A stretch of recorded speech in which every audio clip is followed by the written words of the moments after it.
servicePath is a CPQ software platform in the cloud, and we cater to technology service providers, managed service providers, to actually help them optimize their sales processes. And based on the topic that we're talking about, one of the things that we do is we help institutionalize the knowledge for some of the key sort of HR components of the organization. So what do I mean by that? The SEs and the architects in an MSP or a TSP basically have a lot of knowledge. One of the challenges is they get stuck in doing mundane things over and over again, so it actually creates a leakage because people want to leave. So one of the things we do is we actually help codify the knowledge of the architecture of the solutions the MSP or TSP is selling that enables the sales team to actually deliver and sell these solutions without having to involve these really expensive assets. And these expensive assets, such as architects or technology, the gurus in the organization, can help create new solutions or spend more time with customers, ultimately netting more revenue for the organization and helping drive efficiencies. Both an up market and down market kind of play, right? So when in this kind of recessionary kind of times, it allows organizations to optimize their sales organizations, but still you want to get more from your sales teams. So it plays really well to what you're doing because you help train these people that we can help leverage the knowledge from, which is great. That's very interesting. Yeah, I definitely see a lot of synergies there. And when it comes to the skills gap within your organizations, how do you manage that? How do you address it? How do you source the talent pool?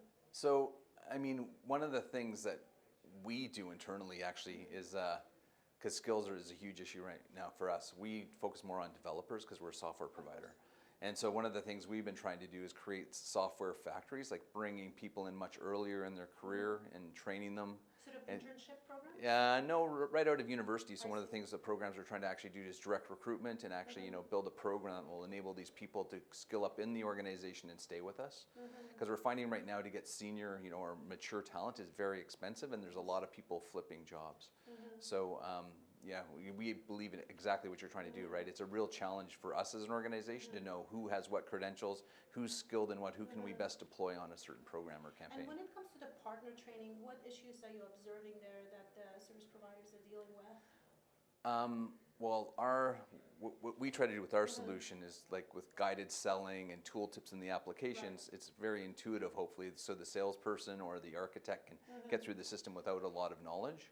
But by the same token, the industry knowledge and how to sell the solutions, and that really goes more to when you're building the solutions in our platform, that those people are really scarce, right? And because the big challenge in our industry is the only constant is change, right? So pricing is dynamically changing by the month. Like hyperscalers are eroding prices or new profit margins because they take markets that used to be very lucrative and now they're not so lucrative. So MSPs and TSPs are always having to create new solution sets on top of that. So that's a huge challenge to stay abreast of that knowledge, right? So, and in addition, new paradigms are being launched. So, just keeping your skills relevant with your existing team is hard enough, right? So, because they could, it used to be .NET, now it's this, now it's that. What's it moving to next? It used to be hyperscale, was on-prem. Today we're talking about as in a presentation, talking about the air gap, like physical separation of clouds. I'm just going like they don't want the systems to talk to each other. I go, oh my God, like that is so old school, but things are coming back. It puts a lot of pressure on the employees for sure.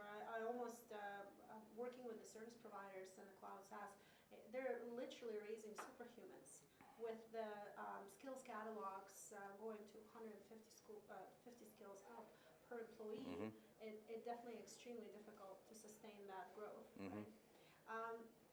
So in terms of the opportunities to join your company and going back to the talent pool question, do you source primarily in North America? Do you work internationally? How's your footprint? So we have offices in 4 countries. So we have an offices in Pakistan. We have offices in UAE. We have an office in the UK, and then we have an office in Toronto. So our customers are on 5 continents. We're on 4 continents. So and part of that is just to address time zone issues and support issues. That's awesome. So I mean we are constantly recruiting. So if you're interested, check us out. Yeah, we're actually hiring like mad right now. So. Awesome. Thank you, Daniel.